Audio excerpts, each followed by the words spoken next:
और तीसरी चीज है संवेदनशीलता। ये तीन चीजें जीवन में हो तो ऐसा नहीं है कि जीवन हम बेहतर ढंग से न जी सकें। हम सजग हैं अपने आत्म कल्याण के बारे में, हम सजग हैं कि हमसे दूसरे का अहित ना हो, हम सरल हैं कि हम जैसे हैं वैसा हमें मालूम हो, कम से कम किसी और को भले ही ना मालूम हो, पर हम जैसे हैं वैसा हमें तो मालूम होना चाहिए कि हाँ हम ऐसे हैं। जब कोई प्रशंसा करे तो मनी मन हम ऐसे तो नहीं हैं, लेकिन ये प्रशंसा कर रहे हैं तो बहुत बड़ी कसौटी है कि मुझे ऐसे बनना चाहिए। लेकिन ऐसा बहुत कठिन है। और संवेदनशीलता भी है हम लोगों के अंदर। कैसी संवेदनशीलता है कि अगर गुजरात में भूकंप आता है तो हम इस तरह के संवेदनशील हैं कि सबसे पहले हम फोन लगाते हैं कि वहां वो जो हमारे एक व्यक्ति हैं उनका क्या हुआ, वो ठीक है, फिर भूकंप से कोई ज्यादा है ना। हमारी संवेदनशीलता देखना आप, अगर कहीं भी बलवा होता है, अगर कहीं भी गड़बड़ होती है तो सबसे पहले हमारा ध्यान जाता है कि वहां हमारा अपना, हमारा हितैषी या कि हमारा शत्रु, उसका क्या हुआ। हम उसके बारे में भी इंटरेस्ट लेते हैं। ऐसा नहीं समझना कि हम अपने प्रियजनों के बारे में इंटरेस्ट लेते हैं। हमारा वो जो शत्रु उसका मिट गया। अब मैं अपने मुंह से काय कहूं, सब समझ गए। हमारे सुख दुख का क्राइटेरिया क्या है? हमारी संवेदनशीलता नहीं है, हमारा स्वार्थ है। हम सजग तो हैं, सरल भी हो सकते हैं, लेकिन हमारी संवेदनशीलता इतनी थोड़ी सी रह गई कि जहां हमारा स्वार्थ है वहीं तक, इससे आगे नहीं बढ़ पाते हैं। भैया इसको भी थोड़ा सा ठीक करना चाहिए। अगर हमारे अपने किसी व्यक्ति के दुख में हम दुखी होते हैं, उसके सुख में सुखी होते हैं, तो क्यों नहीं हम इस गणित को सब पे लागू कर लेते हैं? क्यों नहीं हम अपने का दायरा थोड़ा बढ़ाते हैं? हमारे 4 अपने हैं तो क्या हमारे 40 अपने नहीं हो सकते? हमारे 40 अपने हैं तो 400 अपने नहीं हो सकते? क्या प्राणी मात्र हमारा अपना नहीं हो सकता? ठीक वैसी ही संवेदना जैसे कि हमारे अपने, जिसको हम अपना मानते हैं, उसके प्रति है, क्या प्राणी मात्र के प्रति नहीं हो सकती? वास्तव में तो संवेदनशीलता वही है।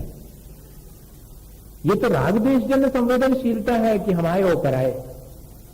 जहां हम हमारे और पराये से, अपने और पराये से ऊपर उठ जाते हैं, वहां संवेदनशीलता शुरू होती। जहां हम प्राणी मात्र के प्रति संवेदनशील हो जाते हैं, जहां हम दूसरे के दुख को भी दूर करने का, जिसको कि हम अपना किसी संबंध से नहीं जोड़ करके सिर्फ एक मनुष्य होने के नाते, एक प्राणी होने के नाते, कि वहां भी सांस धड़कती है, जहां जहां सांस धड़कती है वहां पर तक मेरी संवेदनशीलता पहुंचनी चाहिए।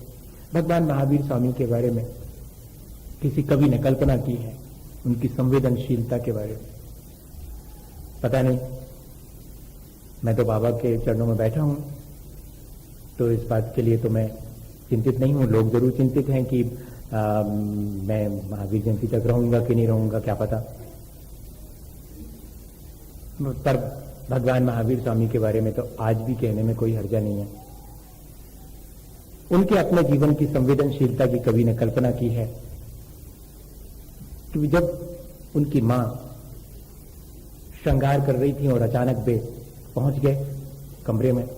देखिए, ऐसा नहीं मानिएगा कि ये मैंने किसी शास्त्र में पढ़ा है, नहीं तो आपको उसमें ढूंढने जाओ और फिर नहीं मिले तो मेरे पास आकर के शिकायत करो। मैं पहले बता दे रहा हूं, किसी ने कल्पना करी, और भले ही कल्पना करने में तो कोई हर्जा नहीं। जब हम बहुत दुनिया भर की कल्पनाएं कर लेते हैं, अपने वैभव की कल्पना कर लेते हैं, तो ये वाली कल्पना तो भली कल्पना है। मां सजा रही है अपने बालों को, जिसमें लगा रही है फूल, और जैसे ही वर्धमान पहुंचते हैं तो मां पूछती है, क्या देख रहे हो वर्धमान? तो मैं देख रहा हूं कि मां तुम अपने शरीर को सजा रही हो, शरीर को सजा रही हो। बहुत सजग थे वो। क्यों? क्या मैं इस तरह सजा करके तुम्हें अच्छी नहीं लग रही हूं? नहीं मां, तुम अच्छी नहीं लग रही। मरे हुए फूलों से श्रृंगार करके तुम अच्छी नहीं लगती।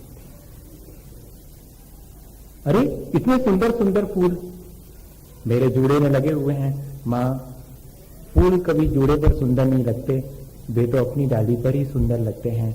वहां से उन्हें अलग कर दिया जाए तो वे मर जाते हैं। और मां जब कोई मरे हुए फूलों से श्रृंगार करता है तो मुझे अच्छा नहीं लगता। ये क्या चीज है? कल्पना है, लेकिन ये संवेदनशीलता है। आज तो हम चाहे जिस चीज का अपने जीवन के चलाने के लिए उपयोग कर लेते हैं, कहीं हमें उस चीज की खबर ही नहीं लगती। हम यहां आश्चर्यचकित हो जाते। आश्चर्यचकित ही हो रहा हूं, मैं सही बोल रहा हूं ईमानदारी से। अभी तक जो कहा वो मैंने सही कहा, ऐसा नहीं समझना कि मैं आप सही बोल रहा हूं, नहीं तो आप कहें कि अभी तक जो कहा था वो गड़बड़ था। नहीं, सच इससे मुझे कहना पड़ रहा है। यहां मैं देखता हूं मंदिर दर्शन करने आए हैं बाबा के, लेकिन कौन सा कल्चर है, इतना हैवी चेहरे पर पुता हुआ रहता है कि आश्चर्यचकित हो जाता। सचमुच मुझे नहीं देखना चाहिए, मुझे शरीर से पार देखना चाहिए वास्तव में, लेकिन दिख जाता है। क्या करूं, जानबूझ के नहीं देखता, लेकिन जब दिख जाता है तो मन को ऐसा कचोटता है कि अरे, और उन्हें ये नहीं मालूम कि ये सारी चीजें जो मैंने लगा रखी हैं, उन सब के पीछे कितने लोगों को अपनी जान देना पड़ी होगी, तब मैं अपने को सुंदर बना।